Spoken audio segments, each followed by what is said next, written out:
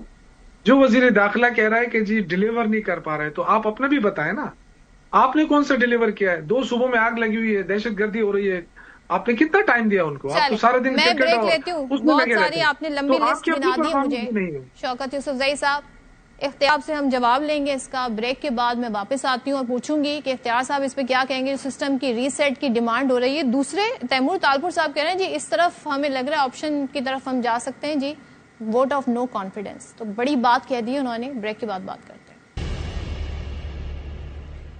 Welcome back once again. Ikhtiar صاحب بڑے خاموش سے ہیں آپ, مطلب آپ سے مراد آپ کی جماعت, اور کہ یہ کہہ دیا صرف کہ جی یہ تو وزیر داخلہ کی ذاتی رائے ہے, لیکن آپ ہی کی کابینہ کے وزیر داخلہ وفاقی وزیر ہیں, پھر کمیونیکیشن کے منسٹر کی بات کر لوں میں, پھر میں بات کر لوں وزیر صحت کی, تینوں ہی یہ بات کر رہے ہیں جس سسٹم ریسیٹ مانگ رہا ہے. اب سسٹم ریسیٹ مانگ رہا ہے تو ساتھ میں یہ بھی بتایا جا رہا ہے کہ جی اس سے واپسی ممکن نہیں ہے، 6 ماہ کا ٹائم ہے اور سسٹم کے پاس اور بھی آپشنز ہیں. تو اس کا مطلب آپ لوگوں کو الٹیمیٹلی یہ ماننا پڑے گا نئے انتظامی یونٹس یا پھر نئے صوبے. یہ کون ہمیں کہہ رہا ہے کہ 6 مہینے کا ٹائم ہے آپ کے پاس؟ کون کہتا ہے؟ یہ خبر کہہ ہے. سکتا ہے خبر یہ جو ٹائم ہے وہ ہمیں پتا ہے. وہ تقریباً 2 سال 7 مہینے رہتے ہیں، 2 سال 8 مہینے رہتے ہیں. وہ گزریں گے، اس کے بعد پھر الیکشن ہوگا. کوئی کسی نے عدم اعتماد لانا ہے تو اکثریت جس کے پاس ہے آ جائے، لے جائے، دے دے. حکومت کو ہم تو وی آر ویری کلیئر کہ حکومتیں آتی ہیں اور حکومتیں چلی جاتی ہیں. سدا بادشاہی تو ایک اللہ کی ہوتی ہے. ہم کوئی پہلی دفعہ حکومت میں آئے ہیں، پہلی دفعہ حکومت ختم ہوگی ہم پھر آ جائیں گے حکومت میں. ہم پولیٹیکل پارٹی ہیں، ہم ختم تو نہیں ہوتے. ہم آپ موجود لوگ ہیں اس وہیں طرف پر آئیں گے موجودہ سسٹم کو بچانے کے لیے، اپنے 5 سال مکمل کرنے کے لیے، پھر یہ تجویز ماننے کو تیار ہیں آپ؟ پھر دیکھیں، تجویز ہر تجویز قابل قبول ہے جس کا آئین دستور اجازت دے، جس پر نیشنل کنسنسس ہو، وہ سارے کام ہو سکتے ہیں. ہاں، یہ بات بالکل درست ہے کہ لیپس ہیں، چیزوں میں کمی کوتاہیاں ہیں. سب سے بڑا کام جو تھا وہ یہ تھا کہ پاکستان ڈیفالٹ ہو رہا تھا. آج سے 4 سال پہلے ڈیفالٹ نہیں ہوا. لوگ تو کہہ رہے تھے، یہ شوکت بھائی کی پارٹی کہہ رہی تھی، ان کا لیڈر کہہ رہا تھا کہ 3 ٹکڑے ہونے لگا ہے ملک، ساری اکانومی انڈرمائن ہو چکی ہے. کہہ رہے تھے کوئی ایک ملک ان کے ساتھ لین دین نہیں کر رہا تھا، کہیں بھی نہیں. ڈپلومیٹیکلی آپ بالکل اکیلے. فواد چودھری صاحب کو سن رہی تھی، وہ کہہ رہے تھے جب ہمارے خلاف vote of no confidence motion آ رہی تھی تب ہمیں بھی لگتا تھا ہم 10 سال کے لیے کہیں نہیں جا رہے ہیں، لیکن پھر سب نے دیکھا کیا ہوا. تو آپ کو کانفیڈنس مجھے کافی زیادہ لگتا ہے. ذرا میں فواد چودھری صاحب جو ہیں، ان کی مجھے نہیں پتا کتنی پارٹیاں وہ بدل چکے ہیں، آگے انہوں نے کتنی بدلنی ہے، لیکن ہم ایک جگہ پر کھڑے ہیں. میں نے اس ملک میں حکومتوں کو آتے اور جاتے دیکھا ہے اور 35 سال سے دیکھ رہا ہوں، تو میں ان چیزوں کو سمجھتا ہوں. کہیں بھی نہیں ہوگا، اور جو اگر ہوگا بھی تو کوئی ہمیں مرنا تو دور کی بات، ہمیں بخار بھی نہیں چڑھے گا. ہم نے کیا، میں تو صرف سمپلی یہ جاننا چاہ رہی ہوں، شریف فیملی کی وزیر اعظم میاں نواز شریف صاحب، مریم صاحبہ، اسحاق ڈار صاحب، ان کی ملاقات ہوئی، تو آپ لوگوں کی رائے کیا ہے؟ یہ ہونا چاہیے کہ نہیں ہونا چاہیے؟ آپ کی لیڈرشپ کیا کہہ رہی ہے اس بارے میں؟ میں پھر کہتا ہوں کہ مسلم لیگ نون یہ سمجھتی ہے کہ نیشنل کنسنسس کے بعد صوبے بننے چاہیے، مزید انتظامی یونٹس بننے چاہیے، گورننس بہتر کرنے کے لیے نئے طریقے اپنانے چاہیے. اس پرانے اولڈ فیشن اور پرانے معاملات کے ساتھ چلنا آگے وہ ممکن نہیں رہا، مشکل ہو گیا ہے. لیکن جو طریقہ کار یا جس طریقے سے محسن نقوی نے بات کی، میرے خیال میں ان کو زیب نہیں دیتا، ان کو نہیں کرنا چاہیے تھا. ان کو چاہیے تھا، وہ حکومت کے وفاقی کابینہ کے ممبر بھی ہیں، وزیر بھی ہیں، اور سب سے پاورفل وزیر ہیں. ان کو چاہیے تھا کہ یہ بات وہ پرائم منسٹر صاحب سے کرتے، ان کو چاہیے تھا وہ کیبنٹ میں بیٹھ کر کرتے، وہ سینٹ میں بات کرتے، کہیں سے شروع کرتے. اگر آپ کابینہ میں پوچھ لیں، وزیر اعظم پوچھ لیں، آپ مشورہ دے دیں، آپ ان کے کوارڈینیٹر بھی ہیں. مجھے بات کرنے دیں تالپور صاحب سے. تالپور صاحب ذرا بتا دیں، ایک بات جو کہی اختیار ولی صاحب نے کہ ووٹ آف نو کانفیڈنس تو وہ لائے نا جس کے پاس اکثریت ہو، وہ آپ لوگ کیسے مینج کریں گے جو ابھی جس کا آپ نے حوالہ دیا؟ دوسرے، سسٹم ریسیٹ مانگ رہا ہے تو آپ بھی اس کے بینیفیشری ہیں، تو آپ کے پاس بھی اگر کہا جائے جو 6 ماہ کا ٹائم دیا جا رہا ہے، وہ آپ کے پاس بھی صرف 6 ماہ کا ہی ٹائم ہے اس خبریت کے مطابق. میں سمجھتا ہوں کہ یہ ریسیٹ کی بات ہم نے تو کی نہیں ہے. یہ ریسیٹ کی بات ان کی اپنی کابینہ کے، میں سمجھتا ہوں سب سے امپورٹنٹ منسٹر نے یہ بات کی ہے. تو یہ تو ان کو ہی سوچنا چاہیے نا. یہ پیپلز پارٹی اگر بات کرے، پیپلز پارٹی اگر بات کرے ریسیٹ، ہاں بالکل قریبی ہیں، قریبی تو سب کے ہیں. قریبی تو وہ میاں صاحب کے بھی بڑے قریبی ہیں، پریزیڈنٹ زرداری صاحب کے بڑے قریبی ہیں. پر بات یہ نہیں کہ قریبی کس کے ہیں، بات یہ ہے کہ کس کی کابینہ میں بیٹھے ہوئے. انہوں نے کیا بات کی؟ انہوں نے بہت امپورٹنٹ بات کی ہے ریسیٹ کی. تو یہ انہی کے حلقوں سے آئے گی نا. آپ پیپلز پارٹی کو تو بلیم نہیں کر سکتے. اب اگر ان کی کابینہ کا وزیر کہہ رہا ہے کہ ریسیٹ کی ضرورت ہے، تو پھر ریسیٹ کا کیا طریقہ ہے مجھے بتائیں. کانسٹیٹیوشنل طریقہ سوائے نو کانفیڈنس کے مجھے تو کوئی نظر نہیں آ رہا. جس طرح سے یہ ہم سے لڑ رہے ہیں پیپلز پارٹی سے جو کہ ان کے مین سپورٹرز ہیں, ان کو 2 بار پرائم منسٹر بنانے والی پارٹی ہے, ان سے یہ لڑ رہے ہیں, تو مطلب یہ خود بھی شاید ریسیٹ چاہتے ہیں, اسی لیے یہ چاہتے ہیں کہ عزت سے پیپلز پارٹی نو کانفیڈنس لائے. کی تیاری کر رہے ہیں, یہ میں خبر سمجھوں, بریکنگ نیوز سمجھوں طالپور صاحب؟ دیکھیں جس طرح سے ہمارے ساتھ چل رہے ہیں, جس طرح سے پیپلز پارٹی کو ٹریٹ کیا جا رہا ہے, جس طرح سے ہمارے ساتھ الیکشن کے دوران سیکنڈ فیز میں بھی دھاندلی کی جا رہی ہے, زیادتیاں کی جا رہی ہیں, ہمارے ایم این ایز کو گولیاں لگ رہی ہیں, تو میرے خیال سے یہ بریکنگ نیوز ہی ہوگی. میں نہیں سمجھتا چیئرمین بلاول بھٹو صاحب یہ برداشت کریں گے کہ ان کے ورکرز کی شہادتیں, ان کے ایم این ایز کو گولیاں لگے. تو یہ اتنی چھوٹی بات نہیں ہے جتنی ہمیں لگ رہی ہے, یہ بہت بڑی بات ہے اور بہت گہری بات ہے, اور یہ بات بہت دور تلک جائے گی. پہلے بھی جو ہے میں نے ابھی میرے بھائی ہیں بڑے ہمارے اختیار صاحب کی میں نے بات سنی, جو ان کا کانفیڈنس تھا کہ 2.5 سال ابھی پتہ نہیں کتنا ہمارا ٹائم باقی ہے. تو میں ذرا یاد دلا دوں, عمران خان صاحب کا اس سے زیادہ ٹائم باقی تھا, پر جب آصف علی زرداری صاحب پریزیڈنٹ زرداری صاحب کام کرنے پہ آئے تو پھر آپ نے دیکھا نمبرز کیسے بنے اور چیزیں کیسی ہوئیں. طالپور صاحب میں نے 28 سال یہ نمبر بنانا یہ پریزیڈنٹ زرداری صاحب کام ایک ساتھ کرنا کوئی بڑی بات نہیں ہے, پیپلز پارٹی کے لیے بڑی بات نہیں ہے. Okay, not a big deal. Ikhtiar صاحب اب باقی آپ الٹی گنتی شروع ہو گئی, آپ کاؤنٹ ڈاؤن جو ہے اس پہ نظر رکھیں. شوکت یوسف صاحب یہ بھی خبر آئی, گنتی سیدھی تو پڑھ لیں, سیدھی گنتی پڑھی نہیں جاتی, الٹی گنتی شروع کر دی. شوکت یوسف صاحب آپ بتائیں, آپ کے تو بڑے تحفظات تھے. میں ایک چیز صدف میں کہتا چلوں جی, ایڈ کر یہ بار بار کہتے ہیں نا کہ پریزیڈنسی چھوڑ دیں, آپ جو ہے اپنا گورنرشپس چھوڑ دیں, آپ ڈپٹی اسپیکر کی سیٹ چھوڑ دیں. اگر میری قیادت نے یہ فیصلہ کر لیا تو آپ کو کہنے کی ضرورت نہیں پڑے گی. ہم ان چیزوں سے بہت اوپر اپنی پارٹی کی عزت, اپنی سیاست کو سمجھتے ہیں, ہمیں دیر نہیں لگے گی یہ کام کرنے میں. تو یہ ہمیں دھمکیاں نہ دیں پریزیڈنسی کی اور گورنرز کی. تو طالپور صاحب کیا آپ کو 2.5 سال بعد پتا چلا کہ یہ حکومت فارم 47 کی ہے؟ آپ کی پارٹی کو 2.5 سال بعد یہ بات سمجھ آئی کہ یہ مینڈیٹ جعلی ہے؟ دیکھیں مجھے تو سمپل افتخار صاحب, بہت سی چیزیں ایسی ہیں جو ہم برداشت کر کے چپ کر کے بیٹھے ہوئے تھے تاکہ پاکستان کا نقصان نہ ہو, پولیٹیکل سٹیبلٹی خراب نہ ہو. اور بھی بہت چیزیں ہیں ہم جو کر سکتے ہیں, ہم کہہ سکتے ہیں, پر ہم نے برداشت کیا اس ملک کی خاطر, اس ملک کی اسٹیبلٹی کی خاطر. پاکستان کا نقصان کرنا چاہتے ہیں, ابھی آپ پاکستان کا نقصان کرنا چاہتے ہیں. اللہ نہ کرے پاکستان, تو پھر اللہ نہ کرے, اللہ نہیں, پاکستان کا نقصان کبھی نہیں کریں گے. پاکستان جو بھی کریں گے پاکستان کی بہتری کے لیے کریں گے. آپ کو آج پتا چلا. شوکت یوسف صاحب مجھے بتا دیجئے کہ یہ سچویشن میں آپ کی کیا پوزیشن ہے؟ ایک یہ بھی حوالہ دیا گیا کہ جی سسٹم کے پاس آپشنز بہت ہیں اور آپشنز میں ظاہر ہے اس وقت آپ حکومت کا حصہ نہیں ہے کیا, لیکن آپ کی اپنی سیاست میں بڑے مسئلے ہیں, آپ کی تو پارٹی میں ہی کلیئرٹی نہیں ہے کہ کون پارٹی رن کر رہا ہے, کس کے احکامات پہ پارٹی چل رہی ہے. تو اب آپ کیا کسی نئے ایسے سسٹم کا حصہ بننا چاہیں گے جس سے آلریڈی آپ کو تحفظات ہیں کہ جی صاف شفاف الیکشن آپ چاہتے ہو, اصلاحات کے بغیر کسی ایسے سسٹم کا حصہ بننا چاہیں گے؟ دیکھیں, پہلی بات تو یہ کہ آپ دونوں کو سن رہی ہیں, دونوں بڑے اچھی باتیں کر رہے ہیں, اور ان میں یہ آپس میں مل کر یہ بڑے تجربہ کار لوگ ہیں نا, یہ دونوں تجربہ کار نے مل کر ملک کو یہاں تک. شوکت بھائی فل مزے لے رہے ہیں ہم دونوں کے. نہیں, میں نے کہا کہ یہاں تک تو ملک پہنچ گیا ہے نا کہ اب وہ گھر کا بیدی لنکا ڈھائے والا ہے, تو اب تو خود ہی لنکا ڈھایا جا رہا ہے. تو اب یہاں تک تو بات پہنچی ہے کہ وزراء صاحبان, اب اگر ان کی اپنی حکومت ہوتی تو صدف پہلی بات یہ ہے کہ وزیر داخلہ کو بلا کے ان سے ایکسپلینیشن کال ہوتی, شاید اس کو سیک کر دیا جاتا.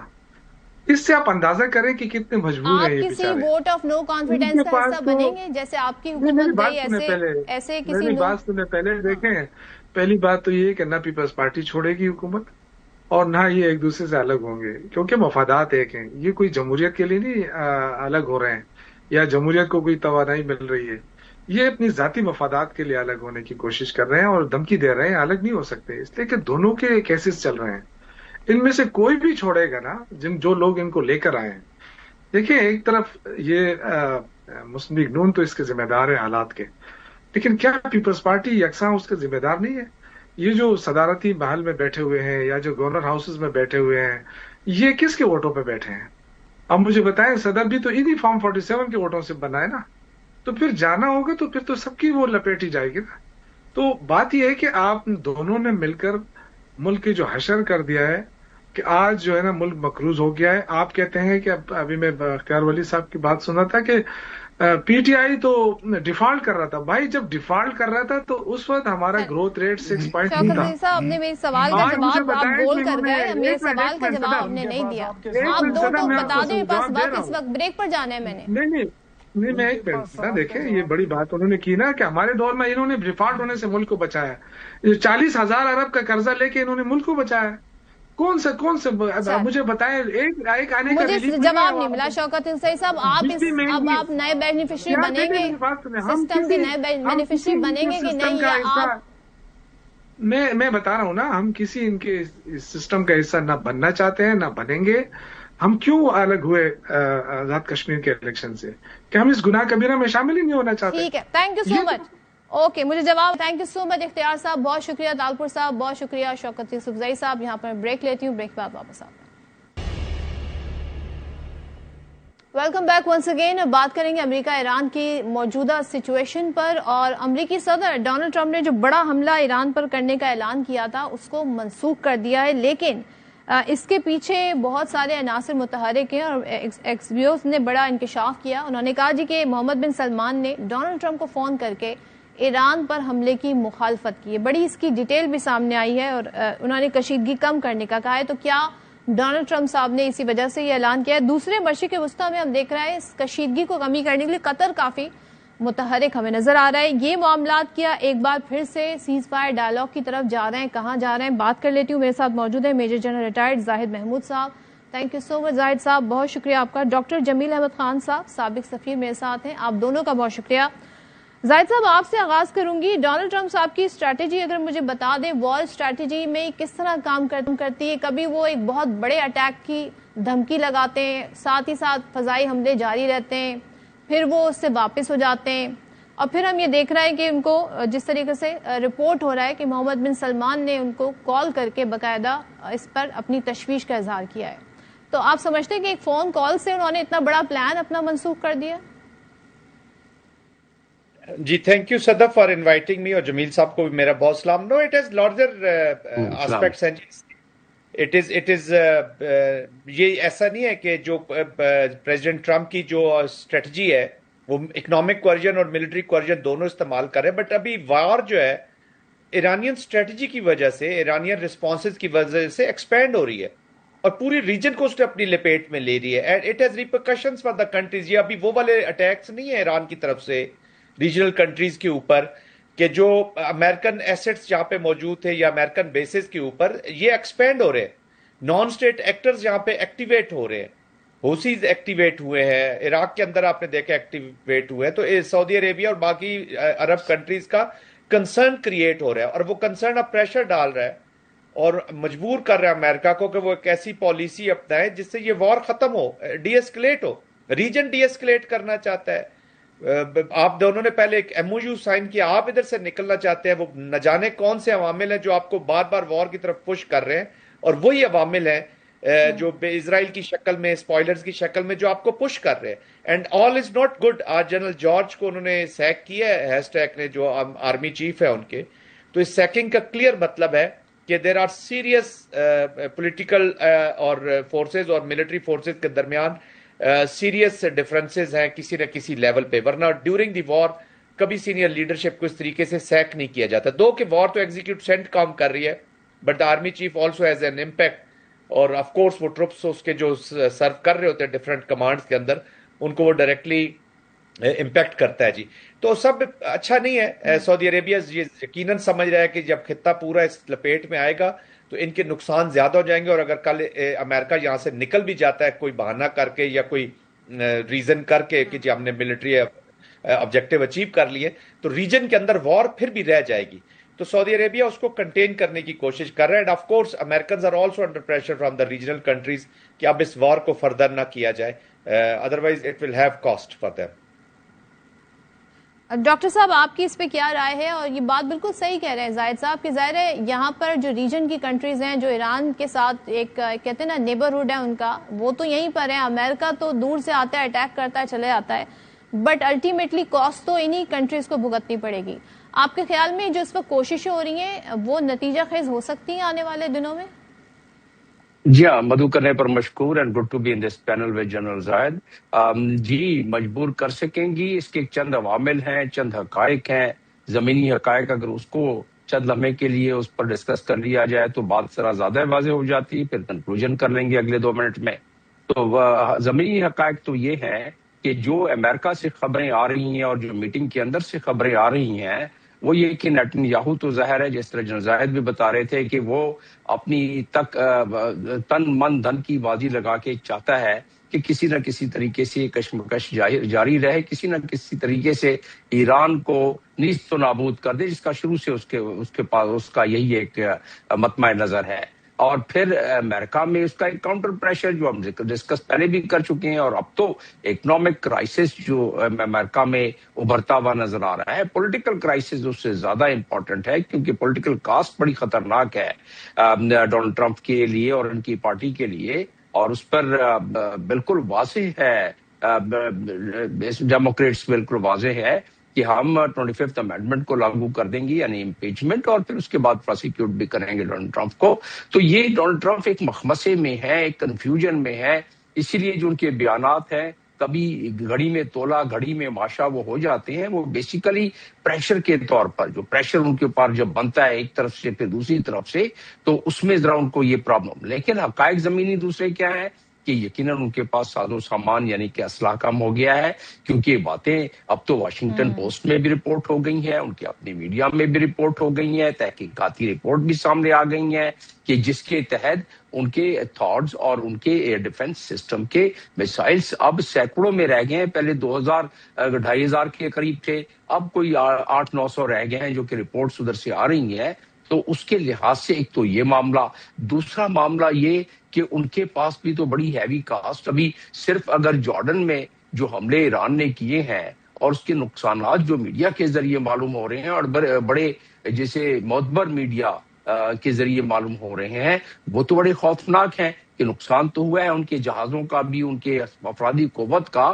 اب ایران کے جو زمینی ان کے ہیومن انٹیلیجنس ہے وہ بڑی ہی کارگر ثابت ہو رہی ہے، کہ ان کو پتہ پڑ جاتا ہے کہ ٹروپس کو یعنی کہ امریکن سولجرز کو بیس سے نکال کے کس بلڈنگ میں رکھا، اور اس بلڈنگ میں بالکل اسی جگہ ہٹ کیا جاتا ہے جب وہ سو رہے ہوتے ہیں.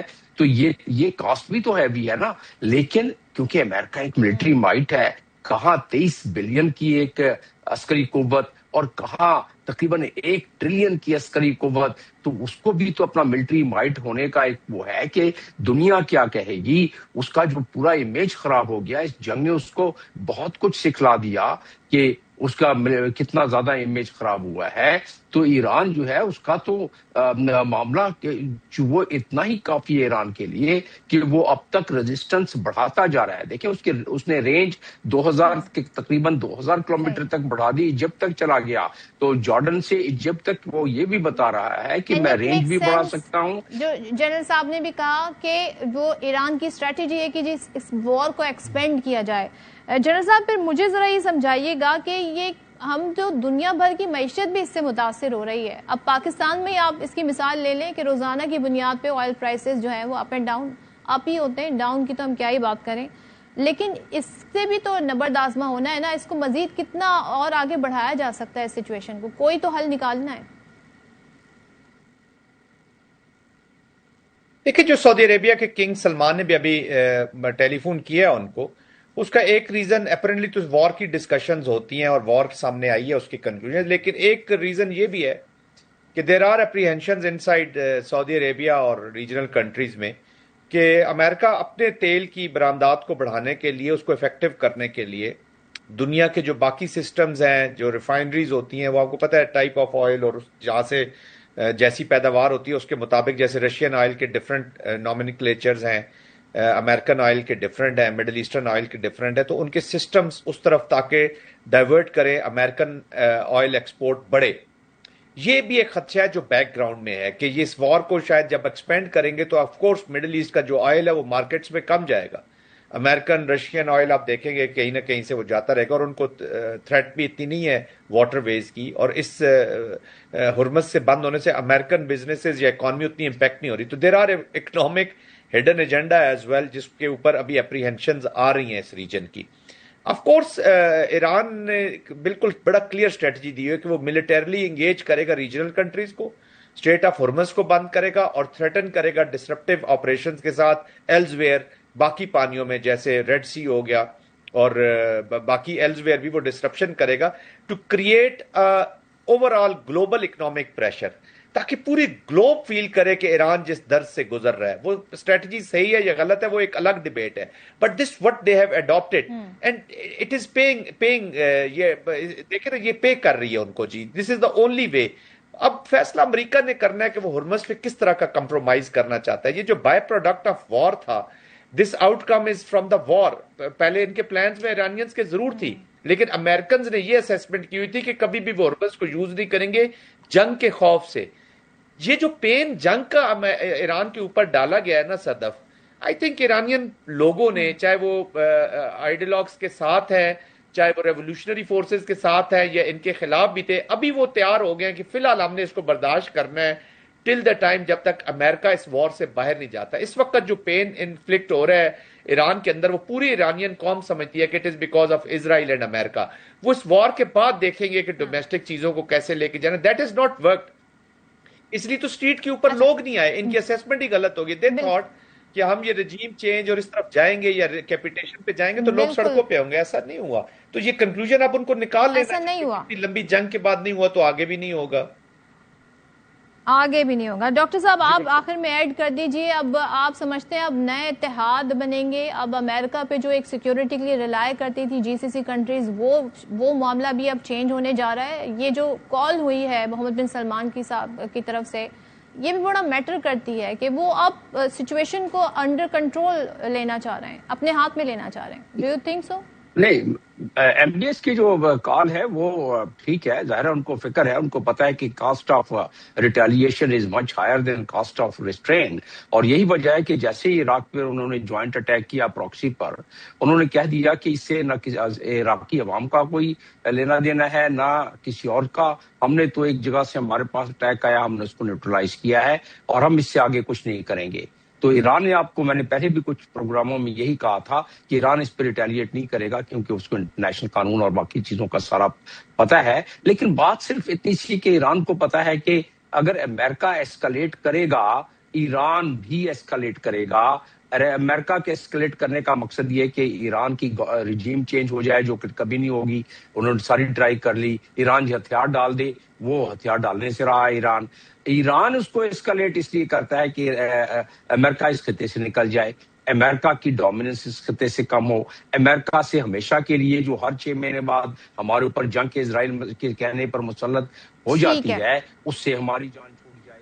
تو وہ اس وقت بڑی ڈیسائسو کہ ایران کی اسٹریٹجی جو ہے کام کر رہی ہے, اور امریکہ آج یہ کہنے پر مجبور ہے کہ اسرائیل کو بچانے کے لیے ہمارے پاس بحری جو ہے وہ ساز و سامان ہتھیار موجود نہیں ہے, اور خود بھی ہم دیکھ رہے ہیں کہ کیا کاسٹ امریکہ کو پے کرنی پڑی. تھینک یو سو مچ زاہد صاحب, تھینک یو سو مچ جمیل صاحب, آپ کا بہت شکریہ. پروگرام دیکھنے کا شکریہ. یہاں میں آپ سے اجازت چاہوں گی. اللہ حافظ.